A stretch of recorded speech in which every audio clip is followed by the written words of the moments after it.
Welcome to the What Really Happened radio show. Putting America first, second, and third. Here is your host, Michael Rivero. And aloha, America. Welcome to our show. It's Monday, August 19th, 2013, start of a brand new week. We're getting through the month of August, heading into autumn. It's actually starting to feel quite autumnal out here on the island of Oahu here. The phone lines are open, 800-313-9443, 800-313-9443. Manny is sitting in our control room, twiddling the dials, keeping us out of trouble, ready to answer the phone when you call on in. A little program note, tomorrow in our third hour, we're going to have as a guest on our program Cori Brackett, who is the woman who created the documentary Sweet Misery, which was one of the earliest films to call attention to the potential medical, physical harm from the use of aspartame. Now remember, aspartame, before it was approved for use as an artificial sweetener, it was actually classed as a biological weapon because it is neurotoxic in large doses. And Donald Rumsfeld was able to politic it through the approval process for his company that was manufacturing it. And then, of course, later on he went to be Secretary of Defense. So we're going to be talking to Cori Brackett about that tomorrow, and you really should pay attention to this because the Coca-Cola Company is now mounting a major advertising campaign to assure the American people that aspartame is perfectly safe, and only tinfoil hat-wearing kooks would even begin to suspect that this molecule, has any potential for human harm. So we'll be talking about that tomorrow. Now, interestingly enough, and this may be just another attempt to blur the public attention by holding up old scandals as a distraction to the current scandals, but the CIA has now officially admitted that it was indeed behind Iran's coup in 1953, 60 years ago. And in fact, 60 years ago today, when the CIA went into Iran and overthrew the democratically elected government of Mohammad Mossadegh, who had angered Western interests by wanting to sell Iran's oil at the fair market price. And they overthrew Mossadegh. They imposed the Shah of Iran, who was just an absolute tyrant, had a secret police called the Savak that just tortured anybody who stood up and said, wait a minute, we want an elected government back here, and just oppressed the Iranian people, impoverished them in order to enrich American corporations, until finally in 1979 the Iranian people had enough, and they gave the Shah the old heave-ho. And ever since then, of course, the United States has had Iran on their special high-interest targets list.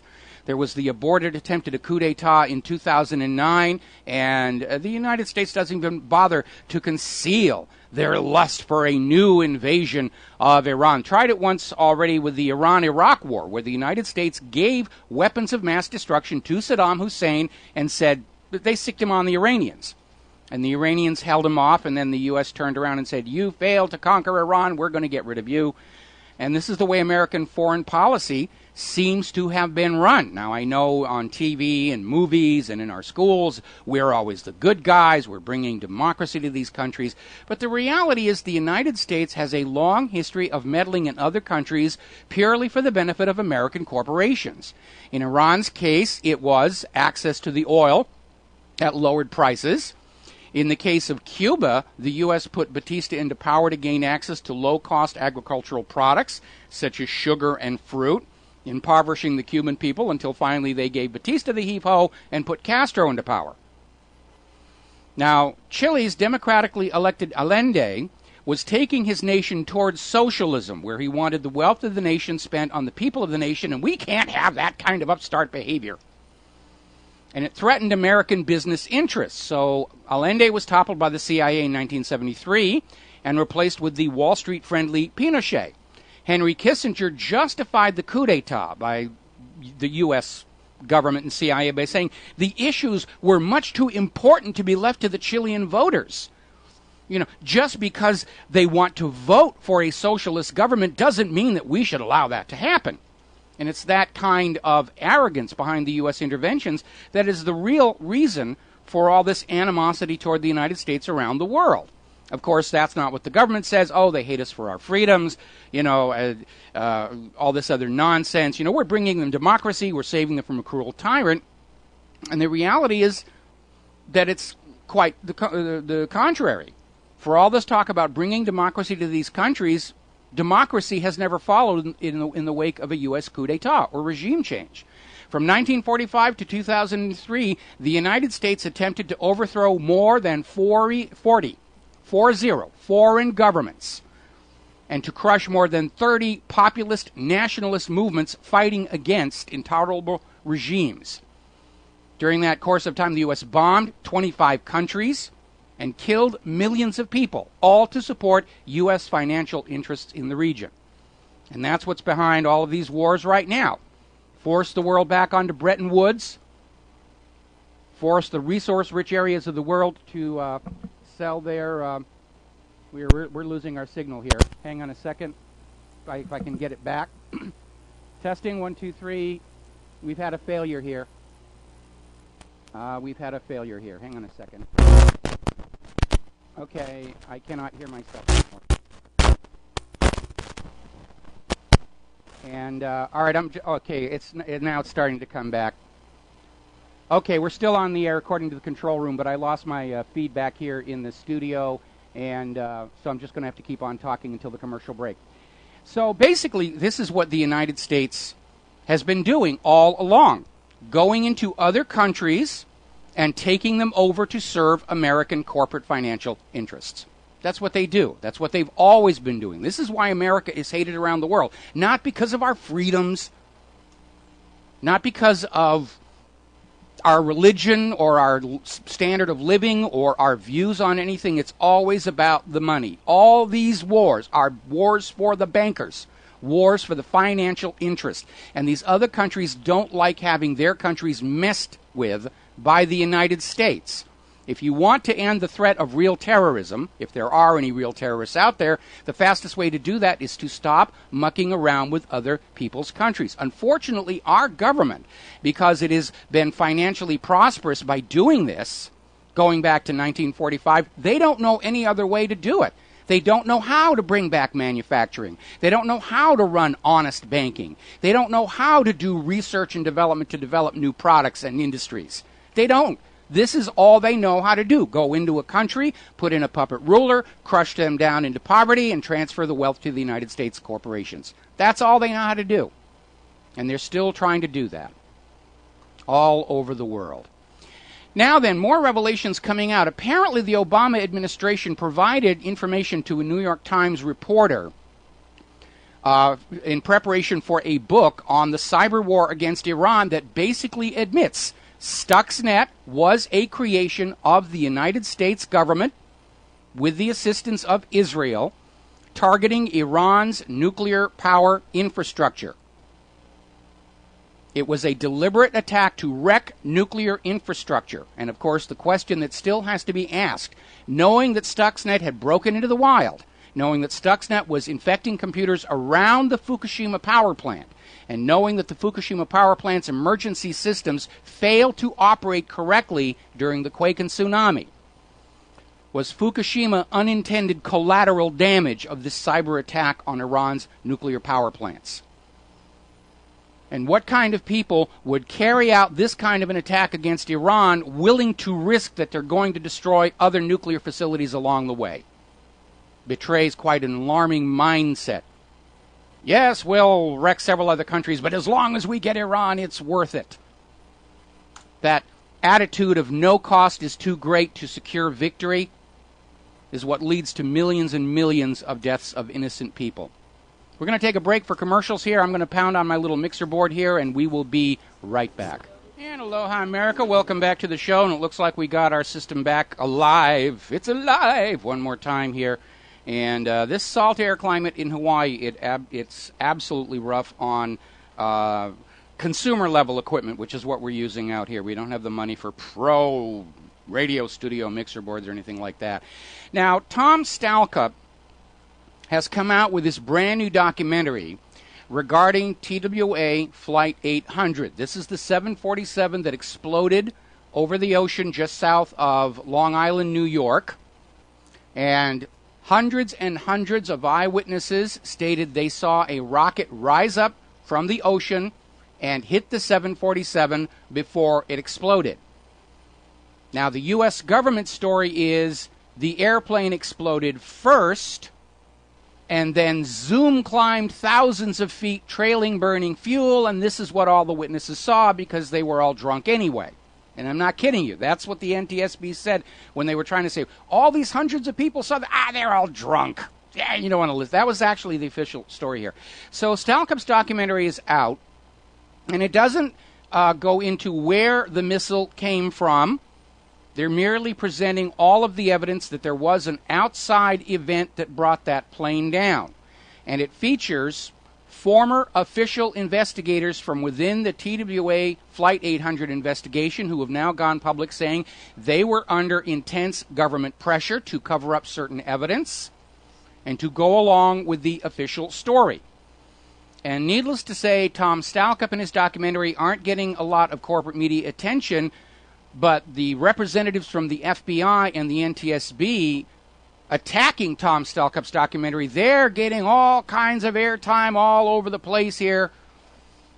Peter Goals was on CNN saying there's no evidence supporting any of that. And of course, it's complete nonsense. There's tons of evidence, beginning with the eyewitness reports. And so I'd like to ask everybody to go over to my webpage, whatreallyhappened.com. And there is a video linked there, the response to Peter Goals' comments on CNN that needs to be posted around the net.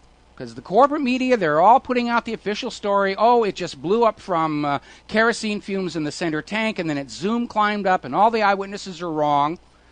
And we don't know what is going on with these former investigators trying to blow the whistle. They've got to be kooks or something. We've got Peter Goals is out there, other representatives from the NTSB saying, oh, no, these people should have come to us with their concerns. And, of course, what these former investigators are saying, that they did report what they were finding to their superiors, and they were ordered by the government to cover things up, to go with the official story.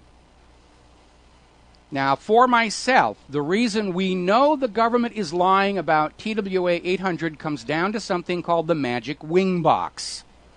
Because that center fuel tank that the government says is what exploded first is inside that wing box, which is the structural element that, as the name implies, it holds the wings onto the airplane. And the evidence is that 2 of the 3 support beams going through that box were destroyed by the initial explosion. Fragments of them were found at the very, very start of the debris field. So the official story is that the center fuel tank exploded, blowing off the nose of the 747, which would make it longitudinally unstable and unable to fly, while destroying the structural support for both wings, which would also make it impossible to fly, and then the wings magically glued back on, and the center of gravity magically moved behind the center, just ahead of the center of lift, so it could remain stable while it zoom climbed thousands of feet into the sky, trailing burning fuel, which is what the witnesses saw. And it is aerodynamically impossible for this story to be true, because without that forward section of the airplane, the center of gravity moves to the rear of the center of lift, and the plane is going to tumble like throwing a dart backward. And without that wing box, the wings would fall off the plane, which, by the way, is what the witnesses saw. Stated they saw the wings actually coming off. So there'd be nothing to zoom climb with. And also remember, in an aircraft, when you're zoom climbing, you're trading your forward velocity for altitude, and the skin paint of the remains of TWA 800, after the transponders stopped working, does not show velocity slowing down. So the whole story is completely impossible. The government is caught in yet another flat-out lie. Tom Stalkup's documentary is very well researched. It's backed up by these whistleblowers from within the official investigation saying they were ordered to lie. And so the government and the corporate media are basically going along their traditional policy of, if at first you don't succeed, lie again. And if that doesn't work, attack those who doubt the official story as somehow being unpatriotic and un-American. I've actually gotten an email over the years saying, don't you realize how you're damaging the country pointing out these things? I'm not the one doing the damage. Remember what Richard Nixon said? It's not the crime that gets you. It's the cover-up. Now, had the U.S. Navy just owned up at the time and said, geez, we just had this horrible, tragic accident and we killed a 747, there would have been a brouhaha, and it would have passed into history, like the accidental shoot-down of the Iranian passenger jet by the USS Vincent. Hardly anybody remembers that anymore. It is the lies and the cover-up and the constant battle between the propagandists and those of us in possession of the actual facts that keep the issue alive and actually cause damage to the government's credibility.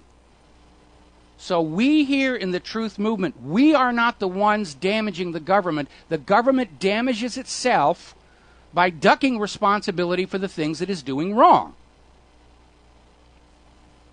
So we're still trying to get Tom Stalcup to come onto the radio show here to talk about this. Meanwhile, when Tom's documentary was first announced, the government rushed to line up some families of the victims of TWA 800 to say, oh yes, we believe the official story. We believe the official story. And I pointed out that a lot of those families had received generous cash settlements from TWA. And if the official cause of the crash were to change from exploding fuel tank to U.S. Navy missile, TWA is going to sue to recover all that money. So these families have a vested financial motive to stick with the official story. But apparently not all of them. Because there's another video up at whatreallyhappened.com where other family members of the victims of TWA 800 have gone public to say they support that documentary. It makes sense. The NTSB covered it up. Yes, they did. We caught them lying in their official reports. We caught them rigging the results of their own lab tests. The official Zoom climb story makes no sense at all when you consider the aerodynamics and the structure of the 747.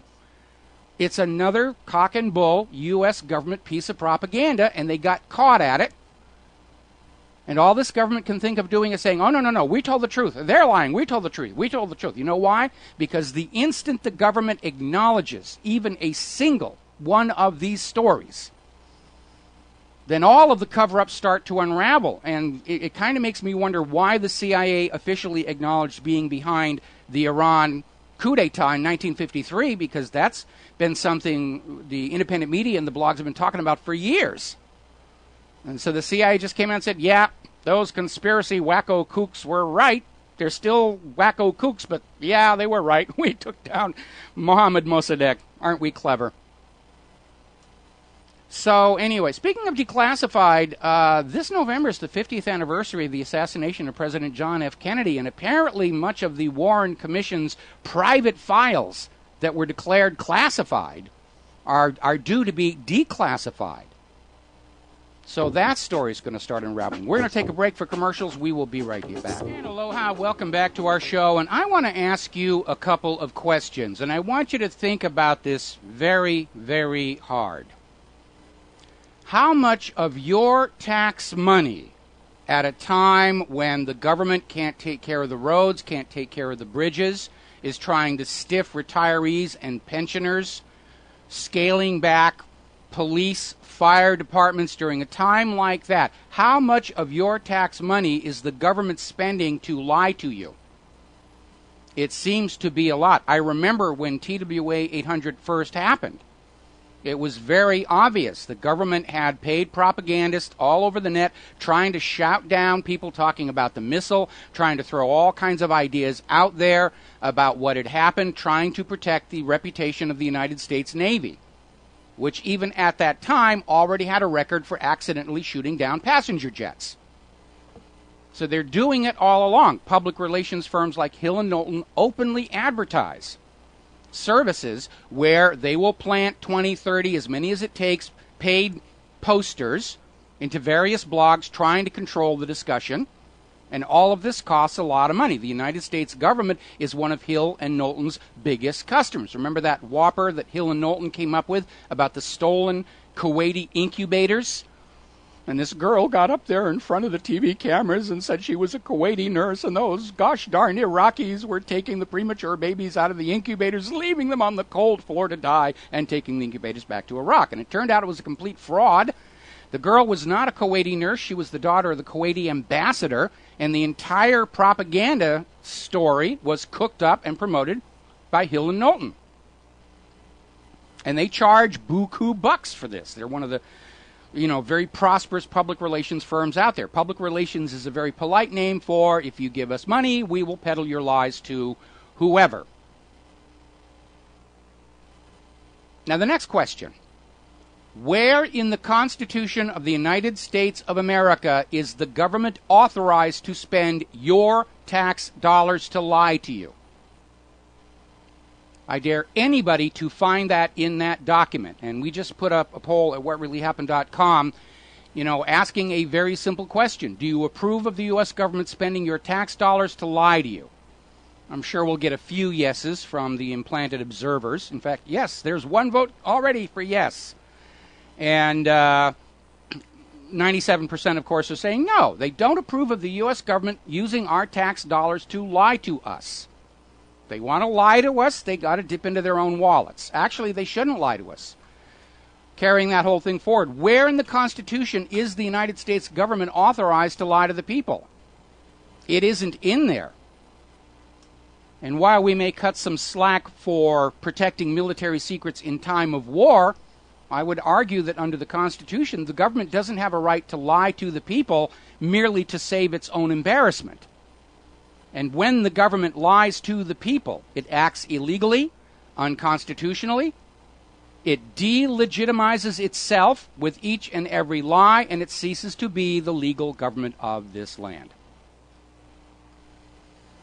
So, anyway. Now, Ron Paul came out with an article, and the headline, I think, is being misunderstood by a lot of people.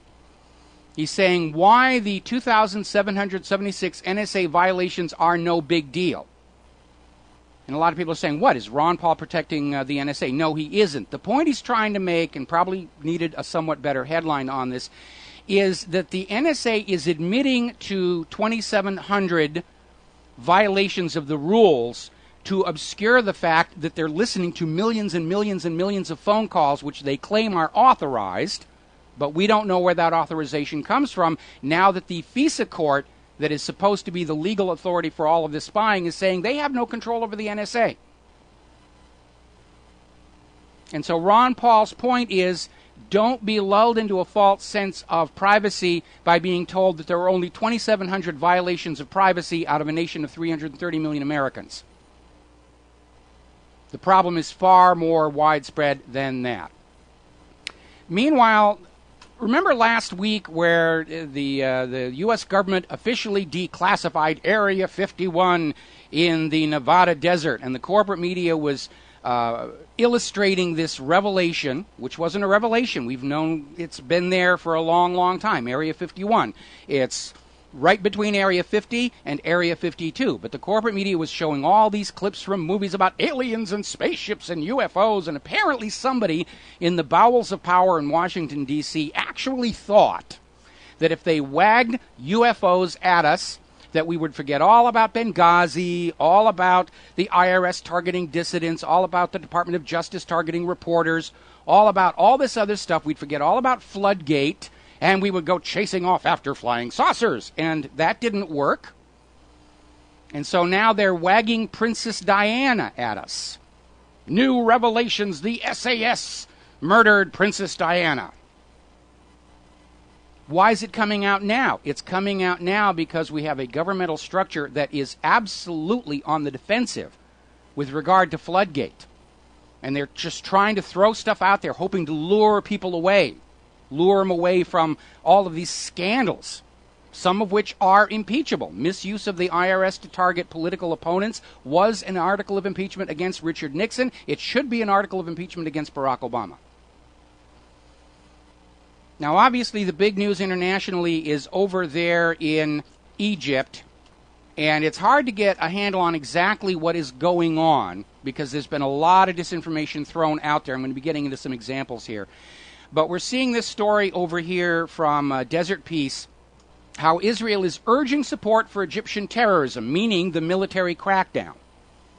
And we saw that over the weekend because last week we saw the U.S. government talking about ending financial support to Egypt Because under U.S. law, U.S. aid cannot be sent to a country that has had a coup d'etat. And the United States government is trying to pretend that isn't what happened with Morsi, where the military rolls in with their tanks, they kick out Morsi and start killing anybody who says, hey, we were happy with Morsi. That's a coup d'etat. Then Israel came out and said, oh, no, you've got to support Israel's new military government. It's Mubarak 2.0, and we like that. By the way, apparently Hosni Mubarak is going to be sprung from jail. Interesting little timing on that one. Israel is publicly going out there saying that, no, they don't actually have any close ties with Egypt's new military leaders, which is basically flashing a neon sign saying that, yes, Israel is very tightly tied in with Egypt's new military leaders. And it looks like more meddling is going on. The police are firing indiscriminately in the streets of Egypt. There are bloodbaths all over. The bodies are piling up. And by the way, it was exactly to guard against that sort of thing happening here in the United States that the Founding Fathers gave the American people that Second Amendment right to keep and bear arms. If the Egyptian people had a right to keep and bear arms equal to their police and military, this wouldn't be happening. This kind of atrocity only happens to a disarmed population. Now, Egypt's new military junta is out there screaming at the media, don't you dare distort this is a war on terror. It's got nothing to do with Morsi. It's got nothing to do with democracy. This is a war on terror. And I think what it signals is Egypt's military junta is aware they are losing in the court of world opinion. The majority of Egyptians opposed the removal of Morsi. This is a coup d'etat by a military government. This is not democracy in action. Now, we are seeing some propaganda come out, attempting, first of all, to claim that the Egyptian Muslims are burning down Christian churches. Why would they do that? Their issue is with the military junta, not with the Christians. And again, somebody seeking to bring about socio-political change does not engage in acts that would destroy its popular support. They just won't do that. So the question has to be asked, are these churches actually being burned by Egyptian government agent provocateurs to help sell this propaganda of the evil Muslims that we should not feel any sympathy for as the Egyptian military guns them down in cold blood? Especially because over the weekend a photograph surfaced from inside Egypt showing Muslims in a human chain around a Christian church to protect it from the mob. Now, another piece of propaganda we're getting is that the Muslim Brotherhood are faking their injuries. And there's a video out there showing somebody with blood on their shirt, and somebody lifts up the shirt and there's no injury. Now, why would the Muslim Brotherhood shoot a video like that, as opposed to the Egyptian military government staging that video to put it out there? Everybody's lying on this particular one here. But the fact that Israel is in there ordering the U.S. to give more financial support to Egypt tells us something underhanded is going on. We'll be right America, back. Welcome back to our show here. And we're seeing a lot of propaganda come on out, and it's hard to know what's going on, hard to get a real bead on it, but it does seem like Israel is definitely pushing for Mubarak 2.0 to return to Egypt, to keep those pesky Egyptian people in line and not thinking they should have anything to do with the rulership of their country. Not unlike they're doing here in the United States of America. Now, interestingly enough, there was a story over there in the Washington Post how jihadists issue a call to arms in wake of the political crisis in Egypt. And they're out there screaming, the terrorists are back, the Muslims are back, and they use as a source for this claim Rita Katz, the director of Site Intelligence Group, which is billed as an organization that tracks jihadi groups. But Site Intelligence Group is an Israeli propaganda front to go out there and say, these people are terrorists, and these people are terrorists, and these people are terrorists. And Rita Katz, you need to remember, her father was convicted and executed as an Israeli spy. So it's all in the family going on there. And they're out there trying to resell terror, terror, terror, terror, terror.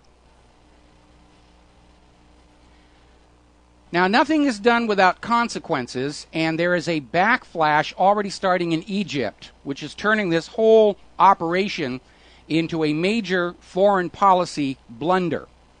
Remember the group Tamarod. This is the group that supposedly represented the wishes of the Egyptian people to get rid of Morsi. And they were supported by the U.S., and they were given a lot of support and a lot of media coverage. Oh, yes, the Egyptian people want Morsi to go.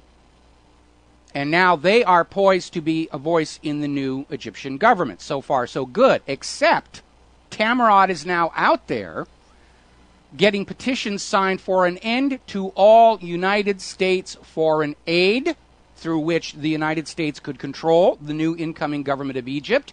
And they want an end to the peace treaty with Israel. Now, we got a statement the other day out of the Egyptian government itself, the new Egyptian government. Their foreign minister, Nabil Fahmy, said on Sunday that all offers of foreign aid to Egypt are going to be reviewed objectively, meaning they're not just going to take it all. They're going to look at the strings that come in with it, which are many and varied. Egypt's new government has learned their lesson from Mubarak and Morsi, that those U.S. aid dollars come with a lot of strings, particularly in regards to relations with Israel. And they're sending a message that they don't want those U.S. dollars anymore because, first of all, those U.S. dollars aren't worth what they used to be. And second, they're tired of having their nation dictated to by the people who sign the checks. And so perhaps not too surprisingly, Egypt has sent a diplomatic mission to Russia to look to normalize relations with Russia. Now, Mubarak was hated for taking U.S. dollars and then doing what the U.S. told him to do. Morsi, even though he started out seeming to take a stand against U.S. and Israeli meddling, eventually went down that same path, taking U.S. foreign aid and then saying, yes, I agree, Assad in Syria has to be brought down. And already with the new interim government in Egypt, the U.S. is dangling aid dollars, especially with the encouragement of Israel. And it looks like the new government is tired of that game, and they realize it could lead to yet another revolution. And they're moving out of the U.S.-Israeli sphere of influence and into the Russian sphere of influence. The U.S. is making war, Russia is making deals. There have been several of these major foreign policy blunders where nations that are regime changed or overthrown by the United States wind up moving away from the United States and into the BRIC sphere of influence. Because that's what it's really all about. It isn't just Russia, it's moving into the BRICS. These other nations setting up their own international reserve and trade currency based on value, moving away from the dollar. This is a major, major foreign policy blunder. Meanwhile, Egypt's interim leader has now pledged to recognize the Armenian genocide in response to statements by the Turkish Prime Minister Erdogan condemning the coup in Egypt. A little bit of a backflash on that one. And this has repercussions beyond Turkey. Israel's position is that only the Holocaust is worthy of historic note, that it was a unique, isolated incident in the history of mankind for which the world must atone by writing big fat donation checks. For Egypt to acknowledge the Armenian genocide is going to send the message to the world that these horrible atrocities are, in fact, tragically, sadly, a common feature in history, and they are all worthy of equal scholarship and concern and study, no one sticking up above the others, as is promoted here in the United States of America. Now, we're seeing a couple more very alarming stories about just how Egypt could cascade out of control. We're seeing over in the financial news, and this one I'm reading is from the Telegraph, Egyptian bloodbath threatens crucial routes for oil and gas supplies. They're talking about the potential for disruption of traffic through that Suez Canal. Now, the Egyptian government is not going to shut down the Suez Canal, and the Egyptian people who want the military out of command and a civilian government back in aren't going to bother with that Suez Canal. This is the beginning of a justification for a direct military intervention to protect that Suez Canal. Meanwhile, we're seeing another story where Israel is saying the turmoil in Egypt threatens Israel directly.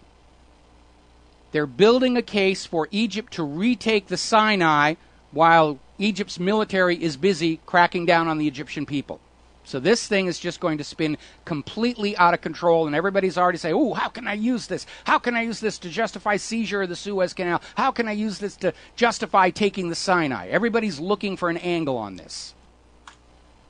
And the Egyptian people are being slaughtered in the streets in something that is quite undemocratic.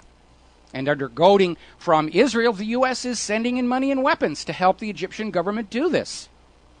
When Israel came out and said, oh, you've got to go on supporting the Egyptian government, I mean, John McCain and Lindsey Graham spun around so fast their head kept going 3 more times. Did a complete 180. Last week, no, we can't send them money. This week, oh, yes, we got to send them money. Tells you who's calling the shots over there. Now, a story that came out of the Daily Mail, American jihadist calls for al-Qaeda attacks on Western embassies and praises murder of the U.S. ambassador. And, of course, you know who they're talking about. Adam Gadon, the American al-Qaeda. He's back in the news screaming that all Muslims are out to kill all Americans and the rest of it. And, of course, longtime readers and listeners to this show understand Adam Gadon's real name is Adam Perlman. He is the grandson of a member of the board of the ADL, and he is a total, complete fake, whose job it is to create the evil Muslim video propaganda that the corporate media that can wave at you and say, see, they're all bad, they're all evil, they all hate you, we have to go to war against them. Meanwhile, Israel has approached the United States of America discussing a surge in U.S. military aid. They're not getting as much money from you, the taxpayers, they would like. But look at all this turmoil in Syria and Egypt and Lebanon and Gaza and Palestine, not mentioning that it is Israel's tinkering with other countries, along with the U.S., that causes the turmoil. It's like a firefighter going out and burning down a house and saying, we need a bigger budget for the fire department. That's exactly what's going on here. So the U.S. and Israel are discussing a surge in U.S. military aid, which actually means Israel's going to say, give us more, and the U.S. government's going to say, yeah, massa, we're going to do that one. Now, I am very concerned over the announcement by AMPAC for a 1 million Muslim march into Washington, D.C. on the anniversary of 9/11. And I'm having a real hard time understanding why they chose that particular day when, of course, the corporate media is going to be creating a climate of extreme distrust of Muslims. They're going to go on selling that. It was a Muslim plot. It was a Muslim plot. And I can't help but wonder if AMPAC is walking into a trap. And when we come back from Phyllis Schlafly and commercials, I will elaborate. Aloha, America. Welcome back to the show, hour number 2 here. And I want to talk a little bit about this AMPAC Million Muslim March into Washington, D.C. on 9/11.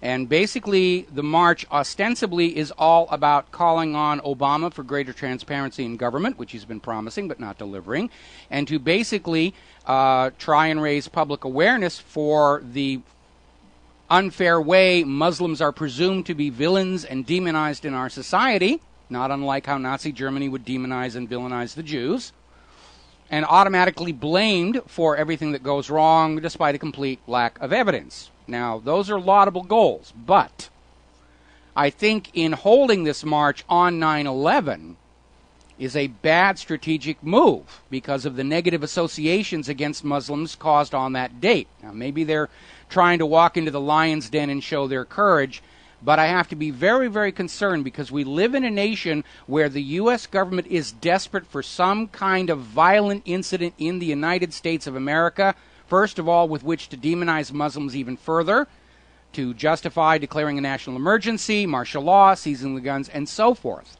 And we've already seen a couple of failed attempts to do precisely that. The first one was Adam Kokesh's planned march, armed march, into Washington, D.C. on July 4th. And that one fizzled when hardly anybody wanted to get involved, and Kokesh basically canceled it. And then the second one was during the Trayvon Martin, George Zimmerman case, where we now know that the U.S. Department of Justice was spending your tax dollars to financially support all the protests that you saw against George Zimmerman.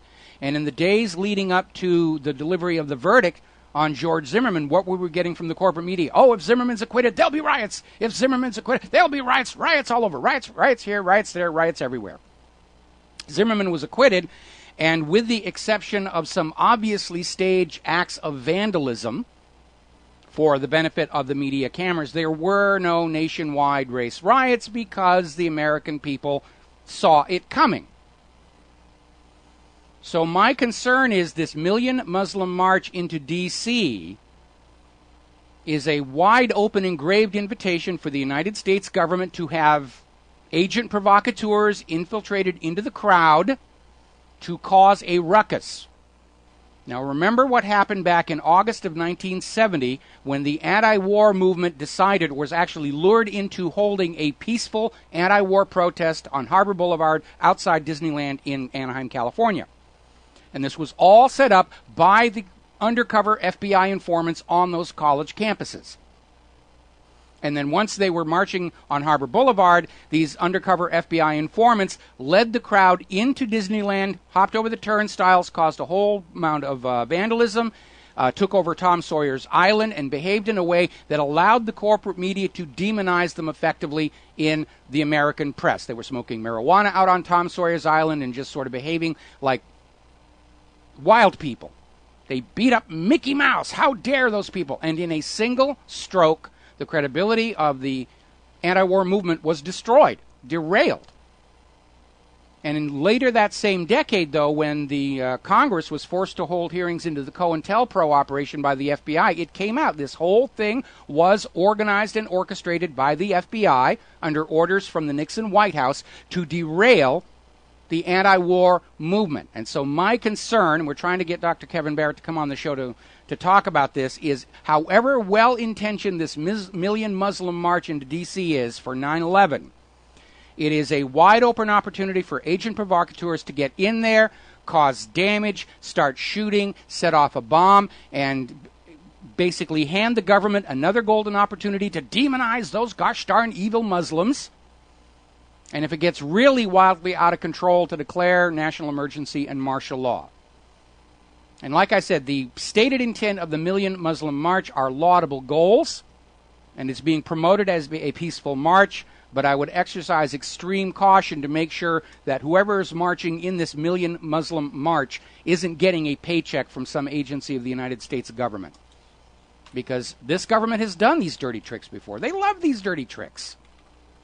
This government seems to feel that the willingness to lie, cheat, steal, and kill makes them superior human beings, and it doesn't. It just makes them human beings who are willing to lie, cheat, steal, and kill. Interesting story came out of Veterans News Now. Are ADL operatives unofficial auxiliaries of the Department of Justice?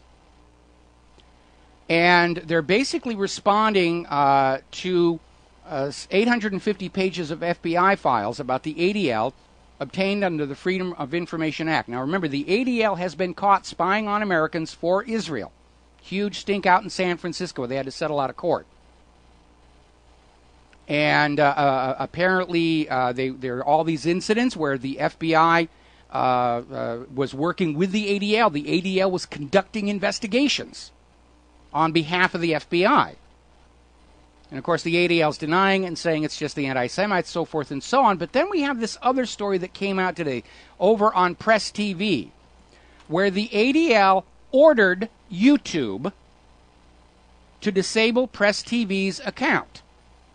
Now, the videos that Press TV has put there up to this date are still visible. But what's been disabled is Press TV can no longer upload new videos to YouTube. And we have to ask the question, how is it that the ADL, a non-governmental organization with no law enforcement charter, somehow has the authority to order YouTube to shut down Press TV's channel? And by going along with ADL's demand that Israel war crimes not be reported to the world, isn't YouTube and their owner Google guilty of misprision of war crimes? Because if you know a war crime is going on and you conceal that, you are an accessory after the fact. Now you need to remember the ADL was actually started in the wake of a horrible murder scandal. A guy by the name of Leo Frank raped and strangled a girl, Mary Fagan, in his pencil factory, and was convicted of the crime and sentenced to death and then pardoned. And the ADL was created at that point for the express purpose of not allowing that segment of society to be defamed no matter what they were caught doing. That's the original charter of the ADL. Now, the ADL has gotten on to the bandwagon bashing Russia about Russia's so-called abuse and discrimination against gays. The ADL came out with a statement saying it is obvious Russia is oppressing the gay, lesbian, bisexual, and transgender community in a manner similar to the ways in which the Soviet Union once oppressed the Jewish community. Got to get it in there. We Jews are oppressed and so forth and so on. And he wrote this in the Huffington Post. Now, a couple of points you need to understand. The ADL doesn't give a darn about the gays. Israel would love to see the U.S. and Russia nuke each other off the face of the earth, leaving Israel and its nuclear arms in control of the Middle East oil fields. The Russian law that is being cited as proof of discrimination and oppression is simply saying that homosexuality may not be preached to children. This is a law echoed in many, many other nations and in some states of the United States. Russia's not saying you can't be gay and you can't have your lifestyle. They're saying, let's let the kids grow up enough to decide for themselves, which makes a huge amount of sense. This issue is being fanned up as part of the Russia bashing we have seen starting to proceed ever since Russia took control of their central bank to turn their public currency back to a public utility. And by the way, Russia's economy is booming. They have a huge trade surplus. In fact, if you have a chart of nations with the highest trade surplus and nations with the worst trade deficit, Russia's up there near the top and America's down there pretty much close to the bottom. And we're seeing all this attempt to try and demonize Russia, try and bring back the Cold War.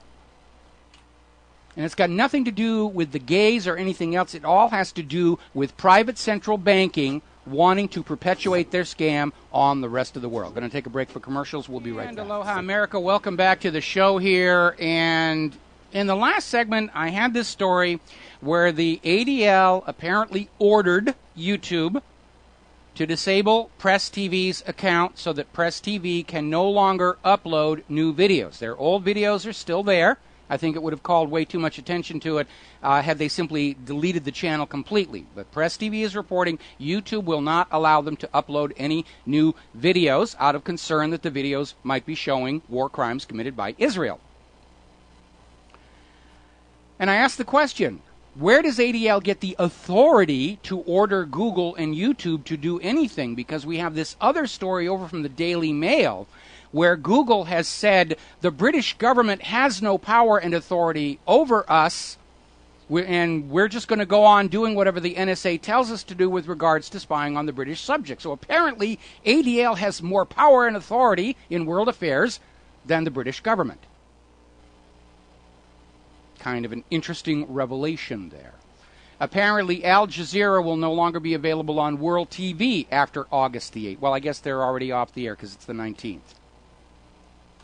Trying to shut everything down. And remember, in the weeks before 9/11, the FBI went around the United States of America shutting down the websites of Muslim charity groups all across the country.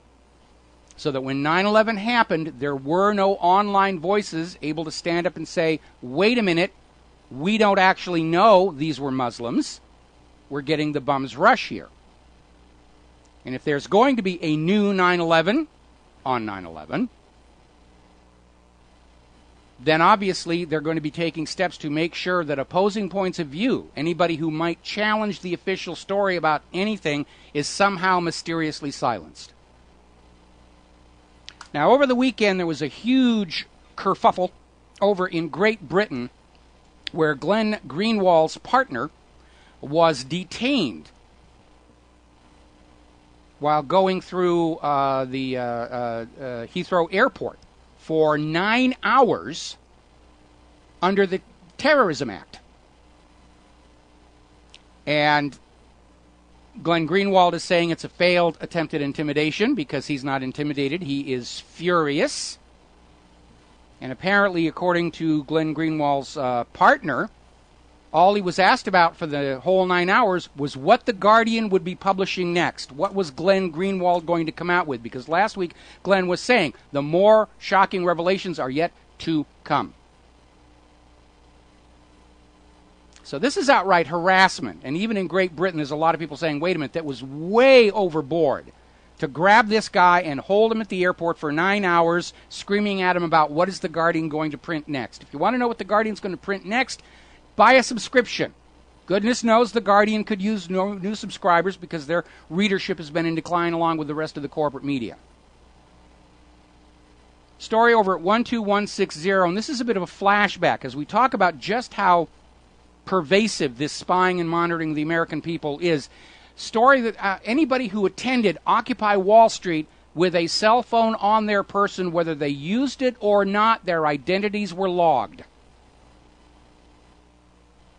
Now, given that Occupy Wall Street was a peaceful protest in keeping with the First Amendment right to freedom of speech, to gather publicly in public spaces, to petition the government for redress of grievances, why does the government feel it necessary to take a record of everybody who was there? Is that not also a violation of the Fourth Amendment?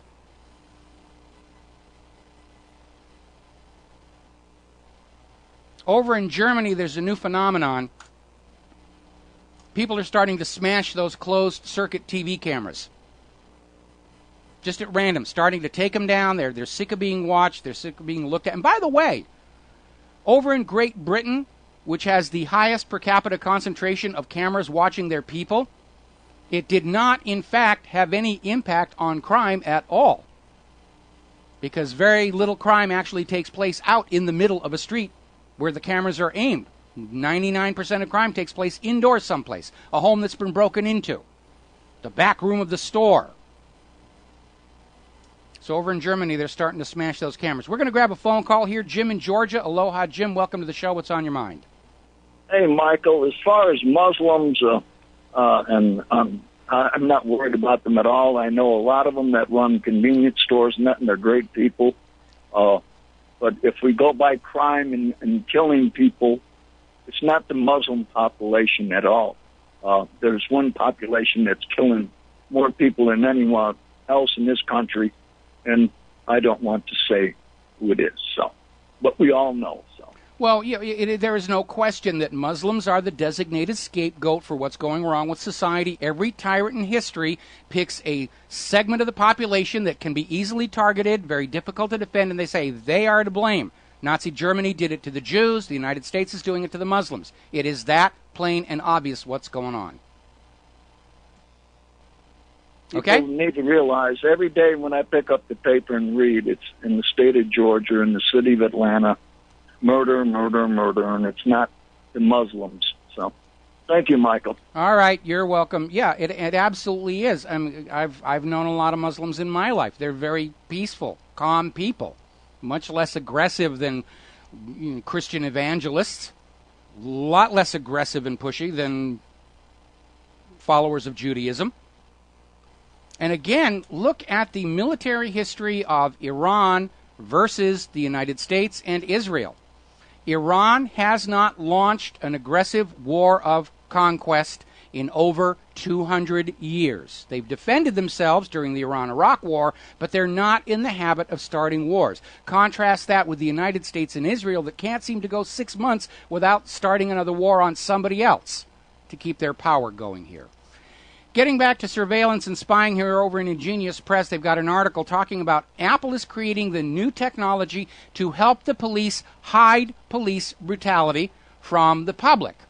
Apple has sought a patent on technology that will be included in all their future products that will allow the police to literally set up a geofence around an area where the police are operating. Within that geofence, no smartphone camera will work, no smartphone video will work, nothing on the tablets will work to document what's going on, which is a good reason to stop using the iPhone, and I presume that the government will eventually force this technology on any kind of personal electronic device that's connected to the Internet or the GPS. And so it's time to take those old point-and-shoot cameras that don't have these built-in technologies, and you better start taking care of them, and make sure they don't wear out or burn out, because you're going to need them. They're literally trying to create a system where your personal electronic device will not work when you need it to document police brutality. It's a good reason to move off the iPhone and the iPad as far as I'm concerned. Now, getting on to webcam abuse, there was a big brouhaha over the weekend regarding Cassidy Wolf, Miss Teen USA, who has gone public with this horror story of how she was spied on naked in her bedroom through her computer's webcam, which she did not know was on. And somebody apparently contacted her and said that unless she forked over a certain amount of money, he would publish the pictures all over the net. And the FBI's in there, and there are mixed reports. They had a suspect, and they don't have a suspect. They don't really know what's going on. When we come back from this commercial break, there's a couple of different ways to look at this. And I want to go into it in some depth. And yeah, it sort of hovers on celebrity news, but it doesn't really, because we're talking about the computers and security and modern media relations. So we're going to take a break for commercials, and we will be right back. Aloha, America. Welcome back to the show here. And we're talking about the story about Cassidy Wolf. She's the Miss Teen USA, saying she's the target of naked webcam pics sextortion. And apparently the story goes, this actually happened much earlier in the year before she won the title Miss Teen USA. But it's only being made public now. And she is saying because it is under investigation, there's only so much she can say, just enough to get everybody interested. Now, there are two possibilities to consider. The first possibility is this is a PR stunt to promote her name value and career after she's done with her reign as Miss Teen USA. Because, let us be honest, beauty pageants are a fading social ritual. Audiences are dwindling. And if it were not for this sexting story, I would have no idea who Cassidy Wolf was, because I don't follow teen beauty pageants.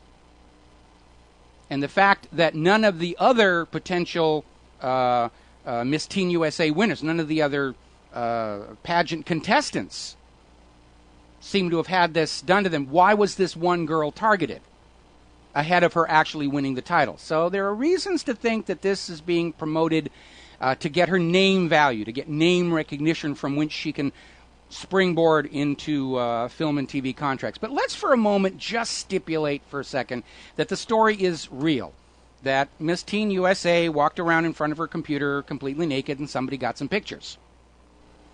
Now, what was done to Cassidy Wolf by this unknown hacker is no different than what the NSA is doing to all Americans every single day.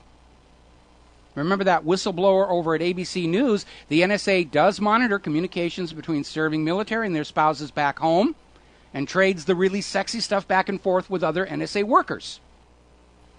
What was done to Cassidy Wolf by this unknown hacker is no different than what that school in Pennsylvania was doing to their students at home in the privacy of their bedroom over those school-provided laptops. Why is it a big stink when it's Cassidy Wolf, Miss Teen USA, and no big deal when it's ordinary Americans or students? And the other issue to remember is that if hackers are breaking into your personal computers and your webcams, it is because in many cases they are finding and exploiting the back doors built into your personal electronic devices by the NSA. Which means if there is a real extortion plot against Cassidy Wolf, the NSA is an accessory by making it possible for the hacker to gain access to the personal electronics. By the way, speaking of electronics, apparently Amazon.com is offline. They're having some problem with their website system. No doubt it'll be blamed on those evil Muslim hackers in Iran, Russia, China, whatever, so forth and so on. Turning to the economy, the federal deficit topped $1 trillion for the fourth straight year. Now remember, we're talking not about the debt. We're talking about the deficit. In other words, for the fourth straight year, the United States government is spending $1 trillion more than it is taking in. That $1 trillion, of course, is loaned to it by the Federal Reserve that just prints it up out of thin air and then obligates future generations of Americans to work and turn over their work product through taxes to pay that debt back, for which those taxpayers get nothing in return. If you're wondering why you're paying so much in taxes and you're not getting assistance with education, you're not getting free health care like you have in other countries in Europe, why the roads go unrepaired, the bridges are collapsing, and the infrastructure is crumbling around us, it's because we're in that stage of the game where all of your taxes are collected simply to pay back to the bankers. And I don't think there's any one of us alive today listening to this radio show or reading my website that ever signed a contract or in any other way agreed to be the wallet of last resort for out-of-control government borrowing and spending. I never agreed to that. I never told the federal government, yeah, live beyond your means because it's so much fun to do that. You know, when you got $16 trillion coming in, the door every year from the American taxpayer, I'd be irresponsible too. Nobody agreed to that. And these young kids who are just becoming old enough to vote this year never had a choice in this 16 or 74 or $220 trillion accumulated federal debt that is dumped on them with the order, this thou shalt pay. That's not freedom. That's not democracy. That is at best indentured servitude. At worst, it is outright slavery. And your slave chains are made of paper, Federal Reserve notes. Meanwhile, the Atlantic magazine is out there trying to contain the damage from last week's revelation that the federal government debt is actually way, way above the official $16 trillion, just inside the congressionally mandated debt ceiling limit. And the senior editor of the Atlantic, Derek Thompson, is out there saying, it's not that big a deal. It'll sort itself out somewhere down the road. Just go out and spend and borrow and buy, and the economy will be just fine. No, it won't. Common sense has to tell you that as debt grows, it absorbs more and more of the currency in circulation until there is insufficient currency to operate the economy, which is exactly where we are right now. All the wealth has been drawn out of the American people and planted on Wall Street, much to their delight. And sections of this economy out here are locking up for want of currency. And, of course, the banker's attitude is, we'll loan you more currency to keep your business going. We'll loan you more currency to allow you to buy things. And that's not what the American people want. The American people want a nation in which they can trade their labor for decent wages and salaries so that they can pour it into the economy. Do you know what's really so short-sighted about these bankers on Wall Street? They denigrate the working class Americans. They say, oh, they're just lazy. That's why they're hungry and jobless. It's not our fault. And they don't seem to realize that labor precedes capital. It is only when you have a workforce that is fully employed, transforming their labor into wealth, that powers that whole pyramid. The American worker is the foundation of that giant pyramid that's built up with its apex in Wall Street. And if you forget that you have to create a way for workers to earn the money to pay the higher taxes, higher costs, higher fees, the pyramid is going to come crashing down. And I sort of got into this mindset coming out of Wall Street because I was responding to an article about how Bloomberg's public housing fingerprinting idea stuns and infuriates residents. This was over at the CBS website in New York. And Bloomberg is trying to sell this idea as maintaining public safety and lowering crime. And my response was, if you want to reduce crime, bring back high-paying jobs for the people so they can feed their families without resorting to crime. Most criminals don't want to be criminals. They are criminals only because they have no other choice. And when I posted it there, I got jumped on by all these people saying, oh no, all those people on assistance, they're just milking the system. They don't want to work. There's plenty of jobs out there at McDonald's and the rest of it. And it betrays this mindset that these people on Wall Street who grew rich from wealth created by the labor of America's workers don't understand that when you cut those workers off from their ability to earn, the whole pyramid will come crashing down. You have to recognize there is a problem. The economy is very much out of balance. It's not functioning as a system. We have a paralyzed national economy, and all we're seeing on Wall Street are the money junkies scrabbling with each other over scraps from the carcass of what was once the greatest nation on earth. And they're still out there espousing the principles of Adam Smith, that personal greed is good for the nation as a whole, even though Nobel Prize winning mathematician John Nash absolutely proved that was wrong in his doctoral dissertation. But there is a problem, and it was rather enlightening to see how many people posting to this CBS website, many of whom probably are working for public relations firms employed by Wall Street, were selling that idea that America's hungry and homeless and starving and jobless somehow deserve that. That's their appropriate lot in life. They're not deserving of your care. And again, if you have a local program to help feed the food challenged, if that's the politically correct term, you need to get involved. You need to meet these people face to face, and you will realize that, yes, there's a tiny, tiny percentage that are just out there to milk the system and coast along and not have to do anything. But the overwhelming majority of people who are having to resort to these food programs, they're just like you and I. They worked their entire lives. They went to school. They played by the rules. They paid their bills, and they got absolutely hammered in this Wall Street-created economic crash. We'll be back after these commercials. Hi, America. Welcome back to our show. Coming up on the top of the hour here.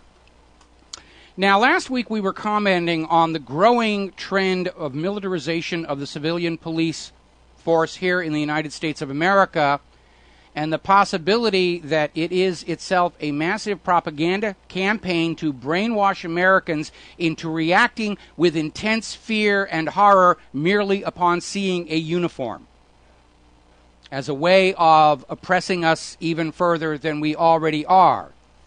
And that is supported by some of these so-called terror drills we have been seeing in our school system, where they don't announce ahead of time there's going to be a drill, and this is what you should do when you see something go wrong. Like a fire drill. We're going to have a fire drill. When you hear the bell, walk outside, be calm, controlled, and everything will be okay. These latest terror drills are complete surprises to the students in the school. And we have this video. This is over at Blacklisted News over in Rossford, Ohio, where people pretending to be terrorists hijacked a school bus, let off a bunch of blank ammunition, screamed and terrorized the children, reduced them to absolute tears. How does that help these kids deal with a real terror attack? And the answer is it doesn't. It's about traumatizing the children so they'll react in horror when they see a uniform. That's what this is about. Brainwashing our kids to go, oh, police uniform, I'm shocked. I remember a bad experience when I was young when they were shooting off guns and screaming at us. That's what this is about. When you have a lifeboat drill on a ship, you don't sink the ship and say, go ahead and drown. You announce the drill ahead of time and say, this is what you do when the situation happens, so that you are not traumatized, you are not harmed, you are not killed. Proceed in an orderly fashion to the lifeboats. Proceed in an orderly fashion to the exit doors. Get under the desk in the event of an earthquake. You prepare people to deal with that which is being drilled. But these new terror drills into schools are designed and intended to shock and traumatize kids, so they will react in fear automatically when they see a uniform. And, of course, they're going to go home to their parents and say, Mommy, Daddy, please save us from the terrorist. That's what this is. It's a brainwashing operation. These drills are not teaching kids how to deal with a terror attack. They're reminding them to be terrorized and scared and crying when they see police officers with machine guns. Now, we've been talking a lot about Common Core, the new educational standard here in the United States of America. And Phyllis Schlafly's been talking about it. And there's a video that's up there where they're basically saying that if a student were to write 3 times 4 equals 11, we're not going to automatically get on their case, because if they can come up with a reasonable explanation for how they got that answer of 3 times 4 equals 11, we're really more focusing on the how and why. And there's nothing new about this. We saw the same thing back in New Math. In fact, Tom Laird did this amazingly funny song about the new math, where he says the emphasis is to understand what you're doing rather than to get the right answer. And it actually made mathematics far more difficult to comprehend. They obfuscated it. And America's math literacy suffered. And so you're kind of asking, what's going on? You remember 1984, the movie they made of it with Richard Burton and John Hurt?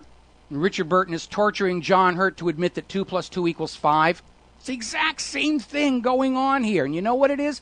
The goal of this de-emphasis on getting the correct answer is to make children feel they have an education while undermining their own trust in their own conclusions, to make it easier for government propaganda to work.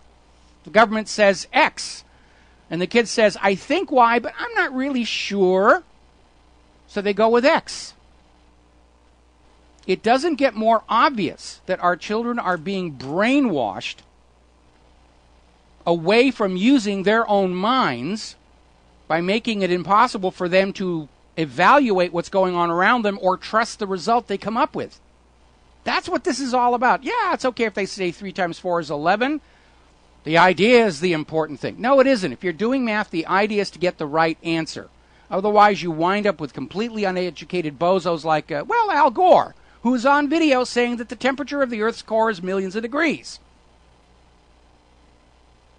And it isn't. He's off by several zeros. And a TV host on that show who didn't call him on it. It's like intellect and knowledge is politically incorrect here in the United States of America. And as a matter of fact, there's another story that suggests exactly that. This was over at thepoststar.com, and they're talking about this kid who year after year has been winning what's called the reading club competition at their library, reading the most books. And his brother is apparently the perennial second place holder. But rather than acknowledge this kid is a model for literacy, the librarian is trying to get him removed from the club because he's harming the self-esteem of all those other kids who aren't reading as much as he is. And I saw this same attitude years and years ago when I was still living in Southern California. I taught a year of remedial math at a high school. And because it was so hard, so difficult to bring the slow students up to the level of the smart ones, the political correctness and political expediency was that the smart students were just sort of put off to one side and given ADHD drugs to keep them from causing trouble, and basically dragging the top down to that common bottom so that they could go out and say everybody is getting an equal education from the public education system. And it was all equally bad. And it's one of the reasons why the United States is no longer able to compete in a modern technological global marketplace. When I'm flying in an airplane, I don't want a C student as a pilot. When I'm lying on the hospital operating table, I don't want the C student operating on me. When I'm running a national economy, I don't want the C student doing the bookkeeping. Remember that botch up on the austerity spreadsheet. We should be identifying and supporting our best and brightest kids and move them forward and encourage them to excel, because those are the children who will build the future of America. And if we're negatively reinforcing them by saying, oh, you're doing too well, we got to kick you out because you're making the other students feel bad, we're literally murdering our own future, our own ability to compete, to excel. America used to call itself the greatest nation on earth.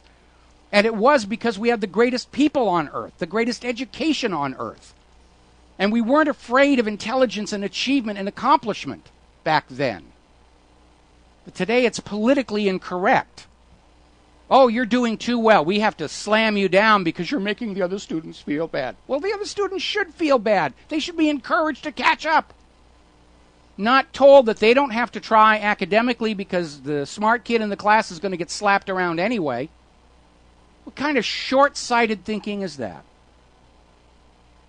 Common Core is rotten to the core, I might add. Apparently not having learned any lessons from all the gun-free zone mass shootings across America, the Seattle mayor is pushing for new gun-free zones in Seattle. Yes, that'll make it. We'll put up a sign saying no guns allowed. That'll prevent mass shootings from happening. Hasn't worked so far. Those people with their brains melted on SSRIs and a lot of ammunition look at those gun-free zone sign and say, yippee! Giant open-air target gallery. Nobody can shoot back. I can have fun. Gun grabbers are back at it again. We'll be back after these words from our sponsors. And aloha, America. Welcome back to the show. And we're talking about this idea that even as the corporate media tells us that the Muslims are the terrorists in the world, the American people are being terrorized by the militarized police forces. We're talking about these so-called terror drills, which are not actually training children how to react calmly to a terror attack, but are clearly staged to traumatize them as much as possible. And now we have this other story that came out of Chicago Tribune about a guy named John Rana, who was just about to celebrate his 96th birthday, and he was in an agitated state because he is a victim of Alzheimer's, and sometimes Alzheimer's patients will lose a little bit. 96-year-old man, upset and agitated. The police hit him with a taser and then followed it up with a shot into his guts with what's called a beanbag round fired from a shotgun that hit him at about 300 feet per second. And John Rana died. Now, I'm sure the Chicago police are going to say this was all within department policy and guidelines, but the reality is there are no security experts anywhere that supported the idea that tasing a 96-year-old man and then shooting him with a beanbag round into his belly was a recommended method for dealing with the situation. Sometimes just walking up to somebody in that state and just talking to them calmingly, just a gentle hand on the shoulder, you project your calm, they pick up on the calm. But we seem to have a police force that is being trained by all these Israeli trainers to shoot once, shoot again, shoot a third time, and when everybody stops twitching, then you try and find out what actually was going on here. Meanwhile, in yet another display of complete waste of money on total idiocy with all this gun-grabbing propaganda, teachers at a Maryland university are going to be given bulletproof whiteboards behind which they can cower and protect themselves from gunfire. Total price tag $60,000 for bulletproof whiteboards. Now, there are two problems with that. Most whiteboards I know of, including the one that's up here on the wall, are fastened to the wall. So maybe the thinking here is that when somebody with their brain melted on SSRIs runs into your classroom with a gun, you can say, hang on a minute, whip out that Swiss Army knife, unscrew the whiteboard from the wall, and then hide behind it. That's the first flawed thinking about that. Or if it's on a stand, the person who's shooting at the teacher is not going to shoot through the whiteboard. They're going to shoot below the whiteboard at the feet and the legs to knock them down. This is a complete waste of money. They're just hyping gun threat, gun threat, gun threat, terror, terror, terror, terror. You want to stop these mass shootings, the first thing you have to do is acknowledge there is a proven link between people who are on or withdrawing from these prescription psychoactive medications, primarily SSRIs, and mass violence. Go over to ssristories.com and take a look. It's well documented. And in fact, the government knows this already because in many states when you go in and you fill out the paperwork to get a gun permit, it's on there. Are you on prescription antidepressants? And if you answer yes, you will be denied for that gun permit. They know it's a problem, but they don't want to talk about it because it's going to damage the profits of the pharmaceutical industry. And in any way, the agenda is to demonize the guns. When a bomber sets off a bomb and kills 20 people, we blame the bomber.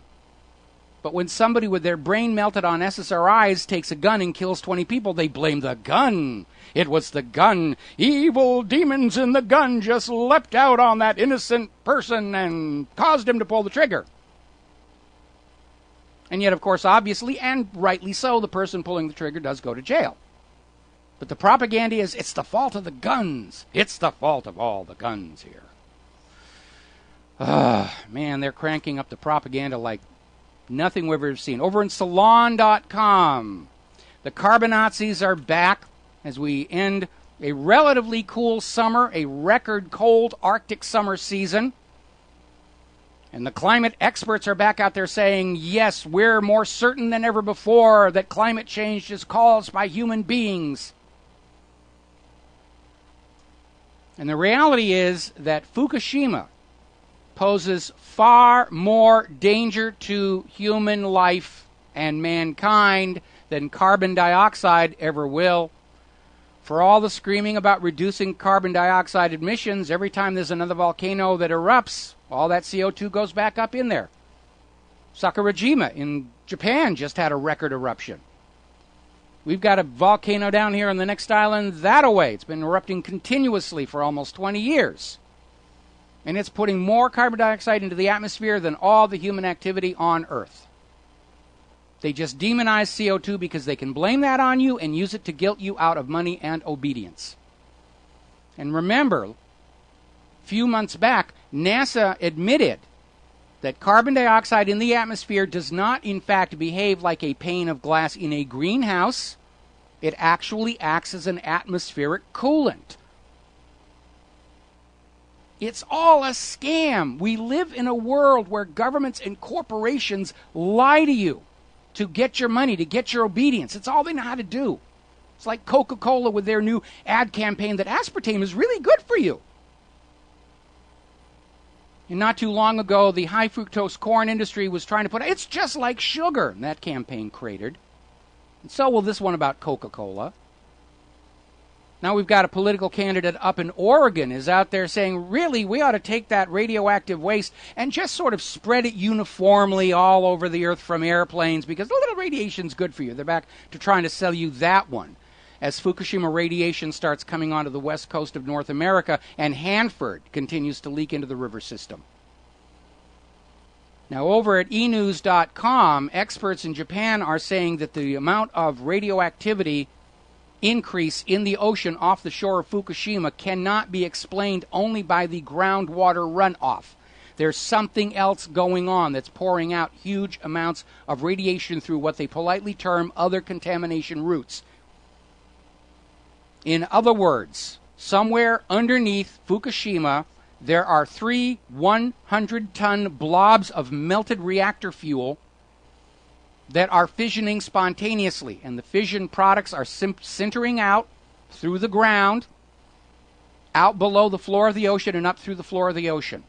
This thing is wildly out of control, and they don't know what to do about it. This has been mishandled from day number one. And again, I would dearly love to see the non-volatile memory of some of those Siemens controllers at Fukushima's emergency systems examined to see if Stuxnet was in there. Because we know those systems failed to operate the way they were supposed to. And we know that Stuxnet was designed to interfere with Siemens controllers in nuclear facilities in order to damage Iran's civilian nuclear power program. Senator Dick Durbin is out there pushing for a new labeling law for food in America called the Dietary Supplement Labeling Act. And he wants dietary supplements to be labeled here, even though the supplements in question are harmless. But he's opposed to GMO labeling, even though there is evidence linking GMOs to cancer, organ failure, reproductive issues. Because we only go after and label little tiny things that can't fight back. You know, we don't dare go up against Big Pharma. I've got an election coming up here soon. I need those campaign checks from Big Pharma. I'm not going to do anything to anger them. By the way, interesting voicemail recording was made public over the weekend. Some congresswoman literally demanding campaign contributions from a lobbyist. Paraphrasing it loosely, where's my bribe? They're all for sale. It's just completely out of control. It is time for this government to follow the Soviet Union into the dustbin of Cold War history. We'll be back after these commercials. And aloha, America. Welcome back to the show here. And interesting little story I'm looking at here. MSNBC host says only phony Christians oppose Obamacare. That is a bit of a reach. Obama's out there screaming that the GOP is in the way of his Obama. The GOP is trying to bring down Obamacare. Well, you know something? Mr. Obama, you supposed constitutional law professor, that is the job of the Congress. Congress passes the laws or not, hopefully representing the will of the people, less so the will of their corporate donors. But you, the President of the United States, do not get to put a law out there and scream that Congress is all of a sudden not happy with it, especially after all the changes you've made to it. They're getting pretty desperate when they're out there saying, real Christians support Obamacare. They're anything to get the public support back in there. Israel's been doing that for years. Real Christians support Israel. You know, we're going to bring around the second coming here. We're going to nuke the world, and Jesus is going to come down from the big house and invite you all up there.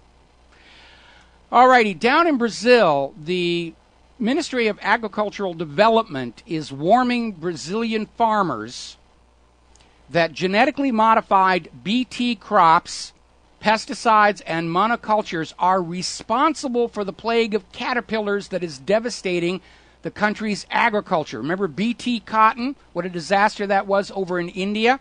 The government mandated India's cotton farmers switch to BT cotton. It turned out to be much less resistant to drought than the natural version. And the crops collapsed. The farmers were losing their farms because they had to buy the BT cotton seed on credit. They couldn't use their cotton seed from the year before.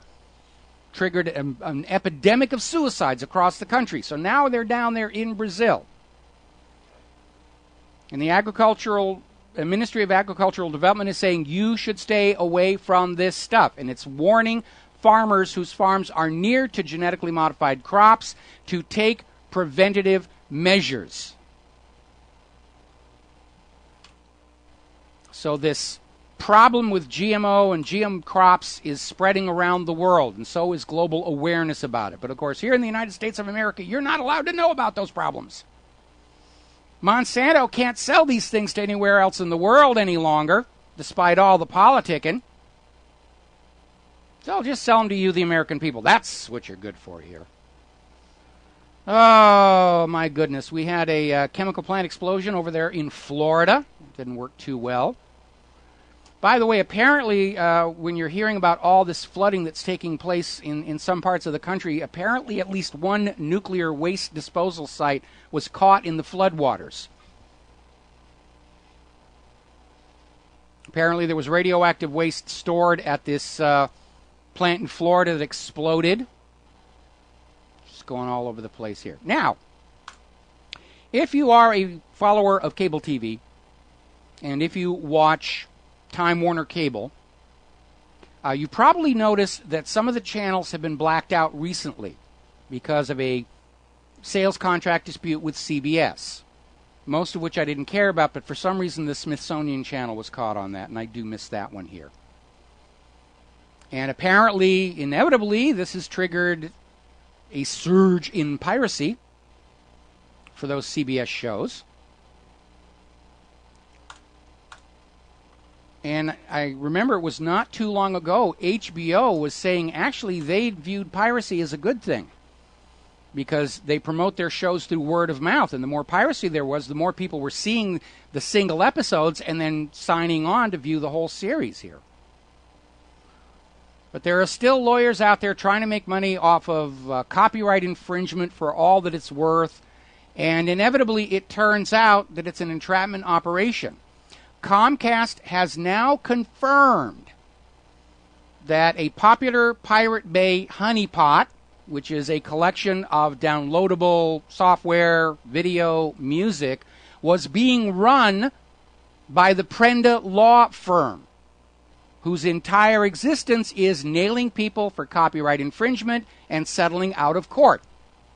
And in order to have a lucrative business, Prentice set up this honeypot on Pirate Bay to lure people in, to bait them into downloading copyrighted materials.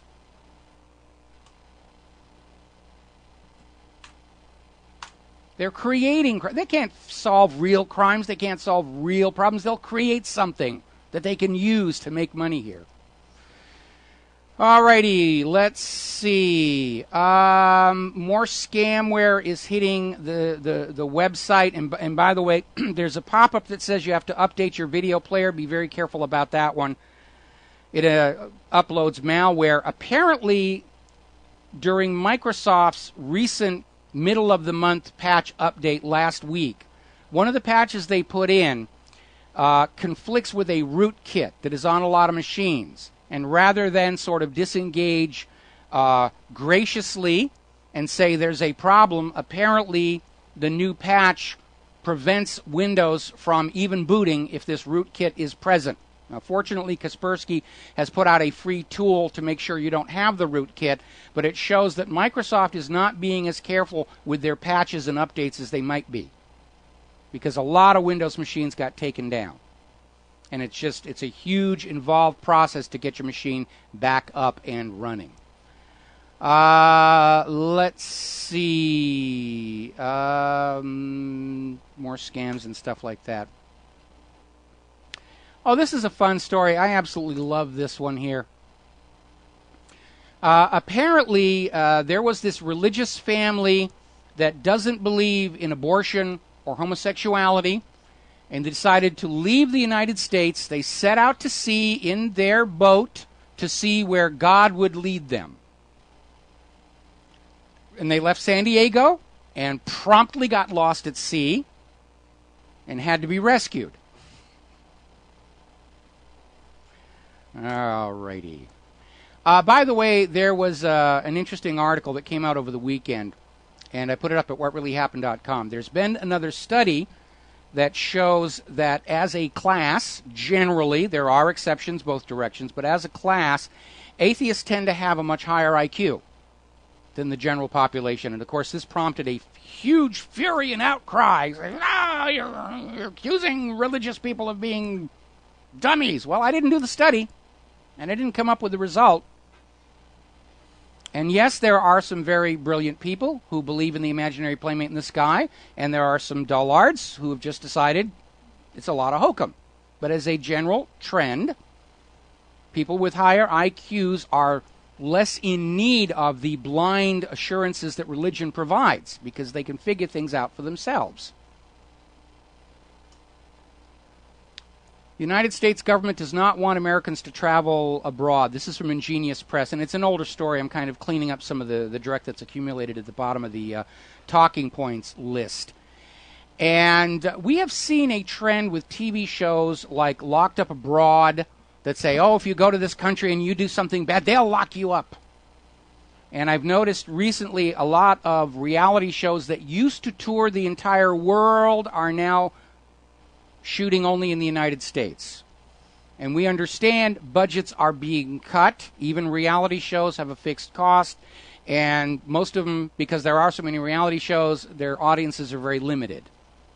It's really just filler. We're going to take a break for some commercials. And when we come back, we'll talk more about why the government doesn't want you looking at other countries. And aloha, America. Welcome to the show. We're going to take a phone call here before I get back to this government not wanting you to travel abroad. George in Texas. Aloha, George. Welcome to the show. What's on your mind? How you doing, Mike? What I would like for an idea for a reality show, I would like a reality show for the Federal Reserve Bank that they're monitored. That every meeting, everything is monitored 24 hours a day on a special cable channel. And also a reality show in the White House showing the president everything he does and every congressman. Do you remember when Obama first got elected, he was going to have a webcam in the Oval Office, and then they decided there were too many people out here who could read lips, and that wasn't such a good idea? No, but I just really think we should take those surveillance cameras on the street corners and put them inside government offices and everything. Oh, I absolutely agree. But, of course, the government's attitude is that they're going to watch you all the time, but you have no right whatsoever to watch what they're doing with your money in your country. It's national security.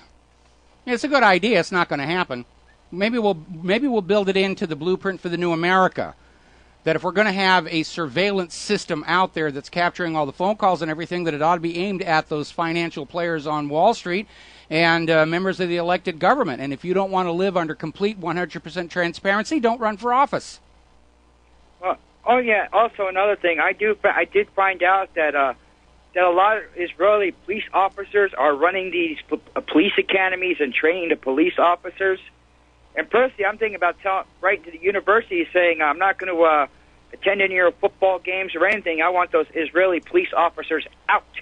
Well, it's not Israeli police officers, but I mean, it's been going on for, I think, close to 3 years now, where the U.S. government is encouraging local United States police departments to hire these Israeli companies to train the American police to treat the American people pretty much the way the IDF treats the Palestinians, which is where you get stories like that guy was on the verge of his 96th birthday.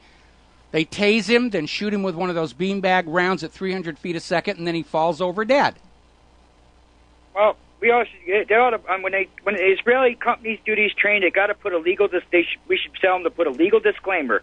That means you try any of these tactics, that your legal protection as a police officer ceases to exist. There is no immunity when you step outside the law. That's actually already the case, and that is true for every official right up to and including the President of the United States of America. Their authority exists only so long as they stay within the limits to that authority imposed by the Constitution and the Bill of Rights. The instant they step outside those limits, they're no longer a legitimate part of the government. I'll give you a good example is when George Bush wrote that letter of transmittal to the United States Congress in 2003 saying that he was activating Congress's prior approval for the use of military force in Iraq because Iraq had banned weapons of mass destruction and was connected to 9/11, both of which were provably lies. Now, because the Constitution does not allow the government to lie to we the people, at the point Bush sent that fraudulent letter to Congress, he stepped outside the office of being the president. The presidency's an office. It's not a person. And when that person is not following the rules, he's not the president. He's a private individual costumed and made up to look like the president. And in this case, Bush used the military to start his invasion of Iraq, and he was outside the letter of the law. So personally, I think the Bush family ought to be reimbursing the U.S. Treasury for the cost of the Iraq War, because when they catch a congressman misusing government airplanes for private travel, they make him pay it back. And I think they ought to do the same thing with the Bush family. But police officers, again, they have to also know and obey the law. And one of the most alarming trends I've seen in law enforcement here in the United States of America are police officers who not only don't actually know the letter of the law, they are openly contemptuous of anybody who says that you have to stay within the law the same as we do. They seem to have been taught that having uniform and a badge means that you don't have to obey the laws any longer. And that's simply not true. If police officers step outside the letter of the law, they're just ordinary citizens, and they are subject to arrest and imprisonment and civil suit like anybody else if they're out there violating the law. Well, as far as I looked at Texas law, a city police officer, not a sheriff, but a city police officer, only has the right of a citizen to conduct a citizen's arrest. That's all they're doing. They're not in a constitutional officer capacity. So basically, I can do a citizen's arrest on a police officer if they're outside the letter of the law. Yes, legally, technically, you can do that. Of course, most cops are going to turn around and tase you if you try. You know, so you have the legal right, but there are practical considerations in there, in that the police are going to react very negatively if you attempt to portray them as not actually being the voice of the law. Well, anyway, Mike, have a good day. I think you got more callers and you want to wrap up the show. Well, I don't have more callers. I welcome more callers. Do you have anything else you want to say? No, that's it, Mike. Have a good day. All right, so going back to this story that came out, the United States government does not want Americans to travel abroad. And I was commenting how a lot of TV shows, reality shows that had a global reach, like Anthony Bourdain's show and what's his name, the Rare Eats, I'm blanking on his name, but there were a lot of shows that were going to other countries. Now they're all filming inside the United States of America. Part of it is cost. They don't want to spend the money to go around the world any longer. Much of the world really hates the United States, and they want to stay safe. But the other part of it is the United States government is still trying to sell this idea to the American people that we're still the greatest nation on earth, we have the highest standard of living, that we should be very happy being here, even though things aren't so good right now. It's really much, much worse in other countries, and that simply is not true. And anytime Americans go traveling in other parts of the world, the first thing they realize is, wow, how great it looks. There was a reality show the other day called Wheeler Dealer. And normally I would have tuned out the show because I really didn't like the guy who was hosting it. It was about buying and selling used cars. But they shot that particular episode in Dubai.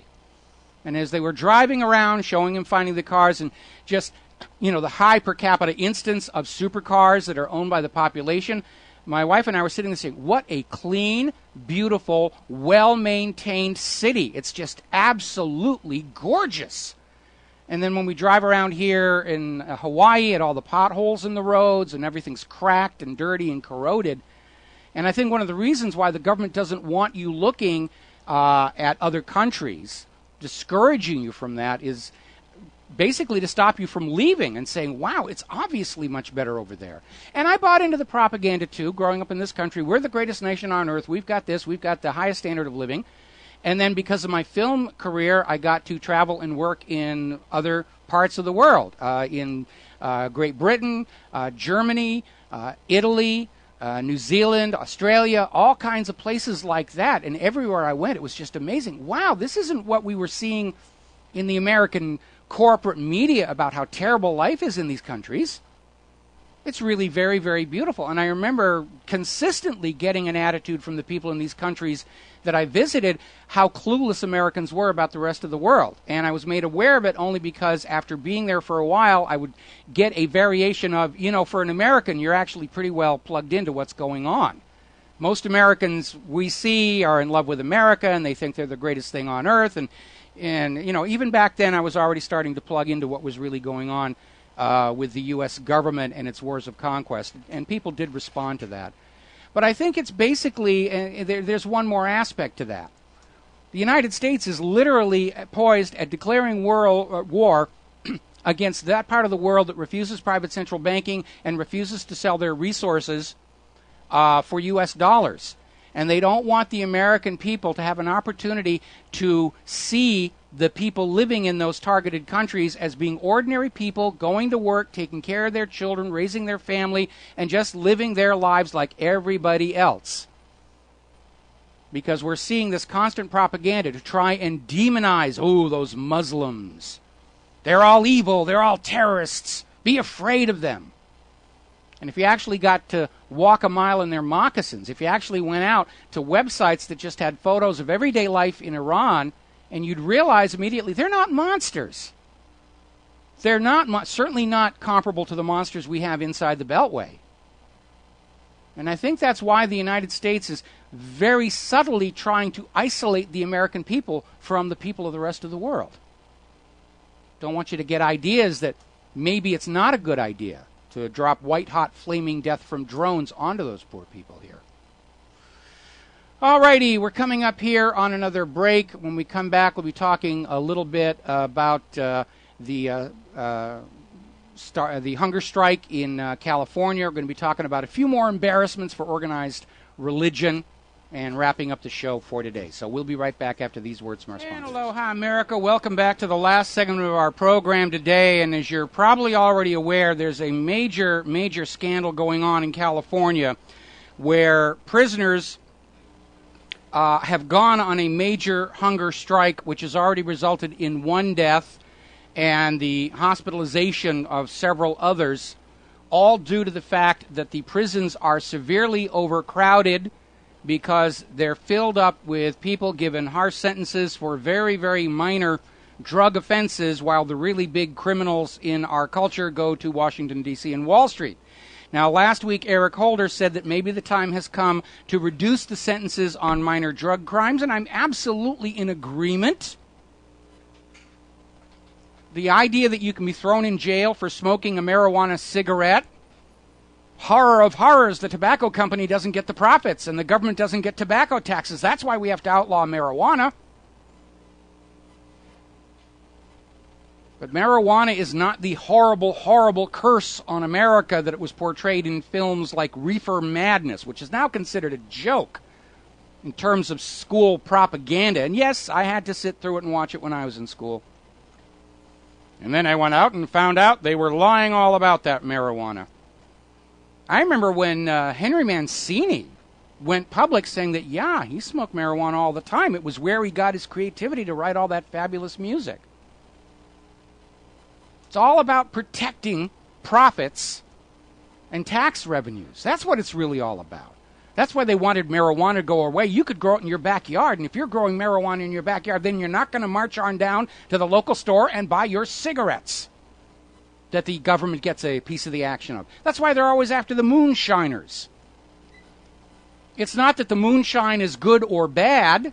It's that it's being done without taxation. Now, of course, because of the publicity around moonshine that has surrounded recent reality shows, the moonshiners have gone legal. They're getting the tax stamps, they're doing the paperwork, and they're selling the moonshine in the liquor stores. It's not about public safety. It's not about your health. It's all about enforcing dependence on corporate providers of your intoxicants from which the government gets a piece of the action. That's what it's all about.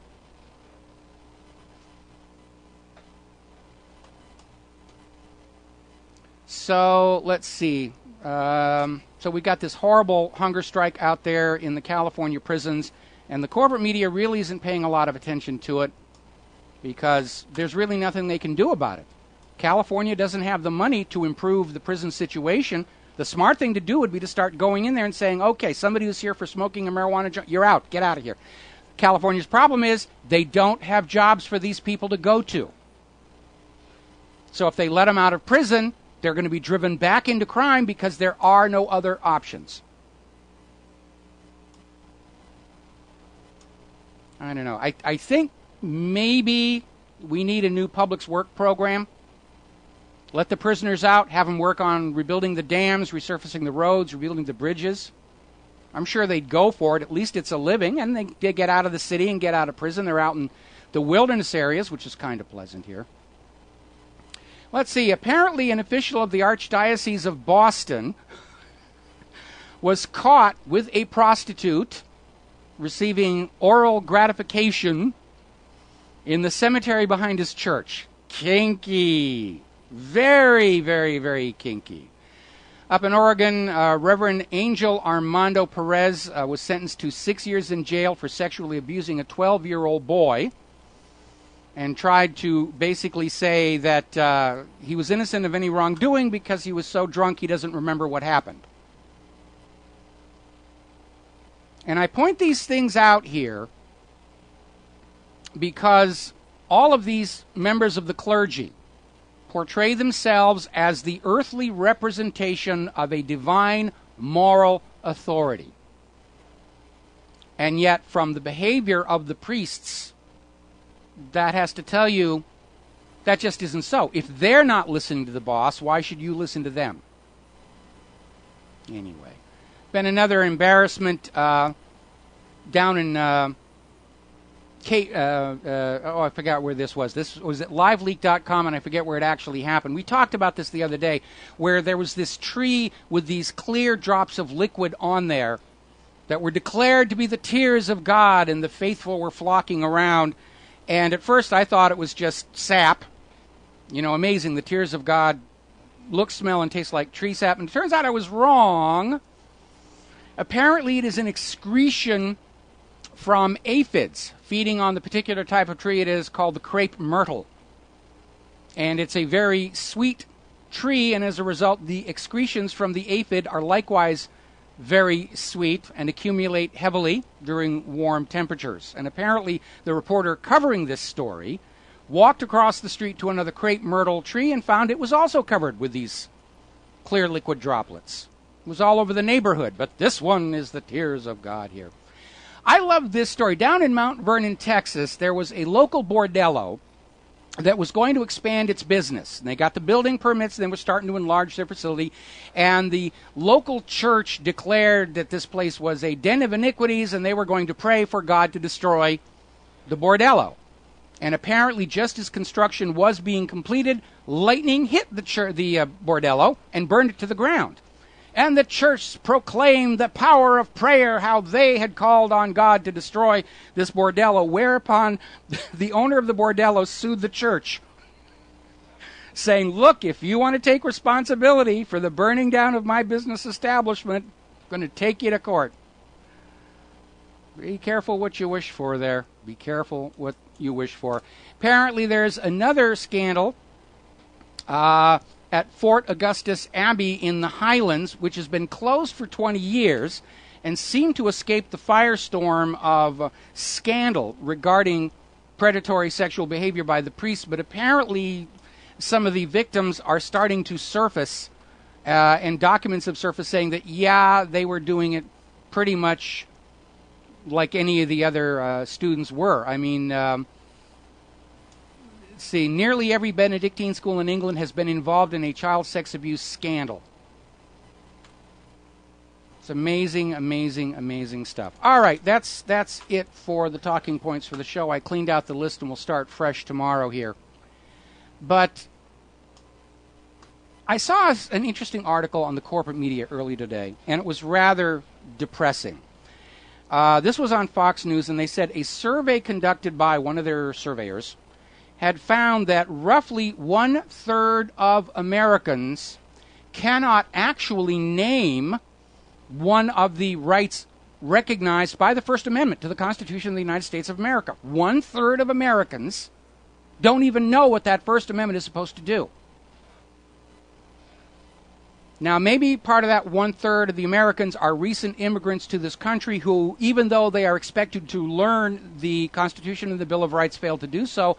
But I would have to ask, are our public schools no longer teaching our children the Constitution and the Bill of Rights so that 1/3 of Americans don't understand why we're upset with the government for doing what it's doing? The Constitution is the original use it or lose it phenomenon. If you don't know that Constitution and the Bill of Rights, if you don't know the rules the government is supposed to be complying with, then you don't know when the government is breaking the rules to abuse you. And I would strongly suggest all of you who are parents make a point of sitting down with your kids with that Constitution and especially that Bill of Rights and just say, these are the rules the country was started with. These are the rules under which we allow the government to control us, and when the government breaks these rules, they're no longer the government. Because all we're seeing coming out of the public schools is adherence to authority and how to scream, cry, duck, and cover when you see a police officer flailing a machine gun around. That Constitution and that Bill of Rights is the original contract with America. We know the corporate media won't support it and enforce it. We know that despite their oath of office, our elected officials do not preserve, protect, and defend the Constitution of the United States of America. If you want a constitutional republic, you have to hold the government to the letter of that law. That's why it says at the Constitution up at the very top, we the people. It's our country. It's our Constitution. It is up to us to make sure the government plays by the rules or they're no longer the government. We'll be back tomorrow here on the Republic Broadcasting Network. Until then, stay safe, stay well, stay skeptical, stay informed, make good choices. Please support Republic Broadcasting. We're in a period of growth. We need all of your help to stand up to all the hundreds and millions of dollars that Israel and public relations firms are pouring into the American media to try and keep the truth hidden. We need your help to get the truth out. Aloha, America.